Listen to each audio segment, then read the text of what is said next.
Halo, selamat datang kembali di kuliah online kali ini. Bagaimana kabar kalian semua? Apakah masih sehat? Apakah masih aman kuota datanya? Oke, sekarang kita mulai dengan pembahasan selanjutnya tentang qaulul qadim dan qaulul jadid. Jadi, ada seorang ulama besar yang kemudian dia mengubah pendapatnya. Yang pertamanya dia mengatakan A, tiba-tiba dia berubah kemudian menjadi B. Loh kok bisa? Dia menjadi plin-plan, anggaplah plin-plan dan tanda dalam tanda kutip seperti ini. Apa sebabnya? Dan bagaimana itu bisa terjadi? Dan kenapa kok bisa terjadi? Nah, itu akan dibahas semuanya pada materi kali ini. Stay tune terus dan jangan lupa untuk tonton videonya dari awal sampai akhir, no skip. Oke, tentang qaulul qadim dan qaulul jadid. Sebelum kita lanjut lebih jauh, kita harus memahami apa yang dimaksud dengan qaulul qadim dan apa yang dimaksud dengan qaulul jadid. Jadi qaulul qadim itu adalah kumpulan ijtihad lama. Jadi pendapat-pendapat lama, sedangkan qaulul jadid adalah kumpulan ijtihad baru. Ada batasan, jadi apa kira-kira yang membatasi atau perbedaan antara keduanya itu? Yaitu yang pertama ada yang namanya batasan tempat dan waktu.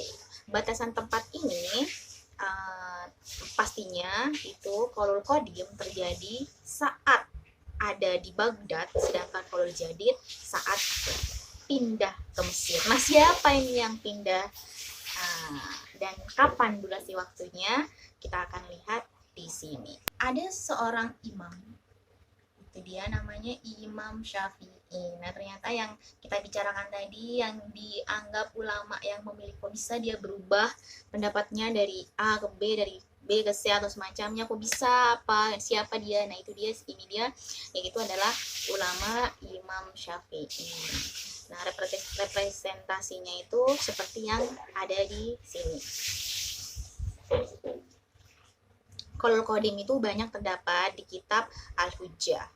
Terus ada yang juga di At-Takhsis, ini dia kitab-kitabnya. Di samping saya sudah saya tulis kitab-kitabnya, sedangkan qaulul jadid kitabnya ada di Kitabul itu lebih banyak ada di kitab tersebut, sedangkan qaulul qadim di kitab yang di atas. Oke. Kenapa istilah qaulul qadim dan qaulul jadid hanya diberlakukan untuk Imam Syafi'i? Kenapa kok imam yang lain tidak ada? Nah, ini dia, karena ada 3 poin penting. Yang pertama adalah perubahan yang sering yang terjadi karena akibat perpindahan Imam Syafi'i dari Kufah ke Mesir. Jadi awalnya Imam Syafi'i ada di Kufah, terus dia pindah ke Mesir. Mungkin explore lebih lanjut tentang biografi Imam Syafi'i akan lebih dijelaskan di presentasi tentang Imam Syafi'i. Nah, itu kita akan bahas tentang Imam Syafi'i dan bagaimana sejarah biografinya. Tapi secara singkat ini akan kita bahas di sini tentang Imam Syafi'i. Jadi Imam Syafi'i itu tinggal di Kufah, kemudian dia pindah ke Mesir. Terus yang kedua, sebenarnya Imam Syafi'i itu tidak kemudian mendeklarasikan diri pendapatnya itu aku mengeluarkan pendapat baru. Sekarang pendapat yang dulu itu pendapat lama, tidak ya. Sebenarnya yang kemudian banyak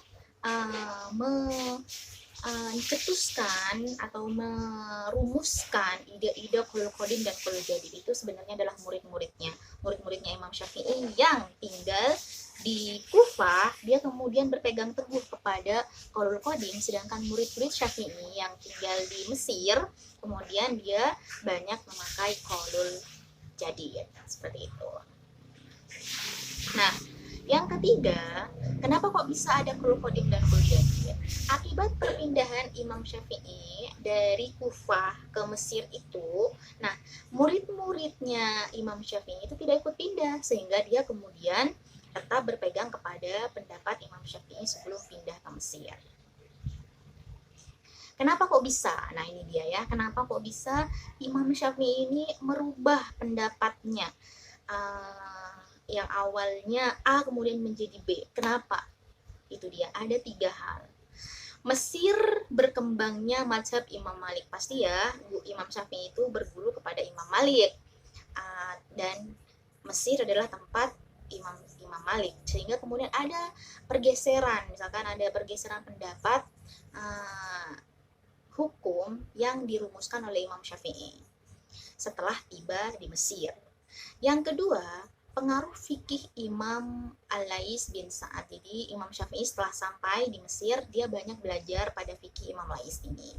Terus yang ketiga, perbedaan hadis yang belum beliau dapatkan. Jadi pastinya kalau zaman dahulu jangan dibayangkan aksesnya semudah zaman sekarang ya. Misalkan kita ingin tahu perkembangan negara mana gitu, kita tinggal lihat Mbah Google. Tapi kalau zaman dahulu itu karena berhubung akses yang susah serta jarak yang jauh, maka ada beberapa hadis yang belum Imam Syafi'i dapatkan semasa beliau di Kufah. Nah, beliau dapatkan saat Imam Syafi'i udah dipindah ke Mesir.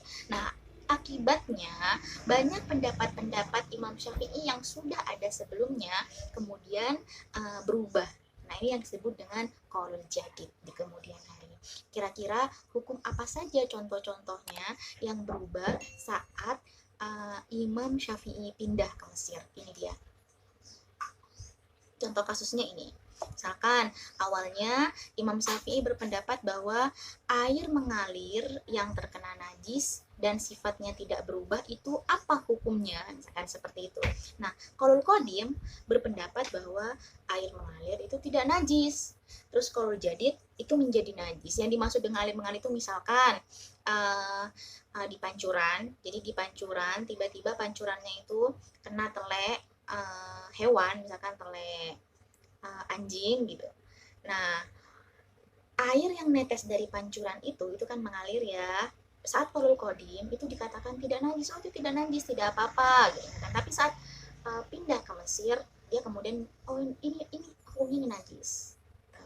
Kenapa? Yaitu tadi karena perbedaan letak geografis, di mana kita ketahui bahwa Baghdad itu daerah yang gersang dan tandus, yang di air itu agak susah. Beda halnya dengan Mesir, tempat ada sungai Nil, sehingga sumber air itu gampang. Jadi kalau misalkan kayak gitu, oh ini najis, jadi kita masih ada sumber air yang lain.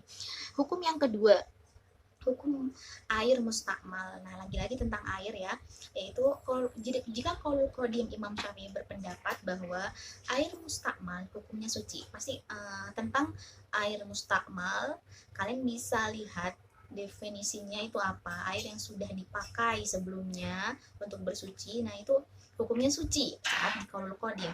Tapi saat Qaulul Jadid, air mustakmal itu tidak mensucikan. Dan ini sepertinya kita pakai sampai saat ini gitu.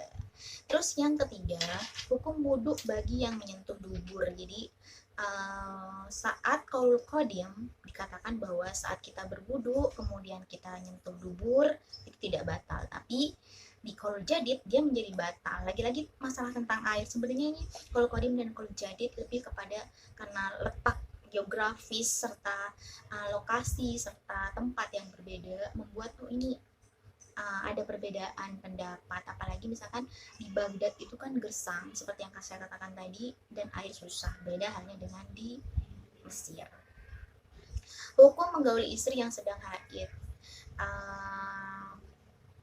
Maksudnya ini batas suci ya. Jadi misalkan ada untuk kaum wanita biasanya kan setelah mau selesai suci itu kan udah tidak ada darahnya, bukan pas waktu banyak darahnya. Nah, saat jeda itu apakah bisa kita menggauli istri? Nah, itu nggak apa-apa.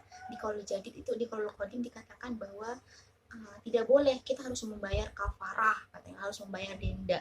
Tapi saat kemudian di Qaulul Jadid itu tidak wajib bayar denda. Ini berlaku hukumnya juga menggauli istri di bulan puasa. Di Qaulul Qadim dikatakan bahwa itu harus membayar denda, sedangkan di Qaulul Jadid itu tidak wajib membayar denda. Itu dia perbedaan antara Qaulul Qadim dan Qaulul Jadid, antara yang dikeluarkan oleh Imam Syafi'i. Sampai jumpa di kelas online selanjutnya.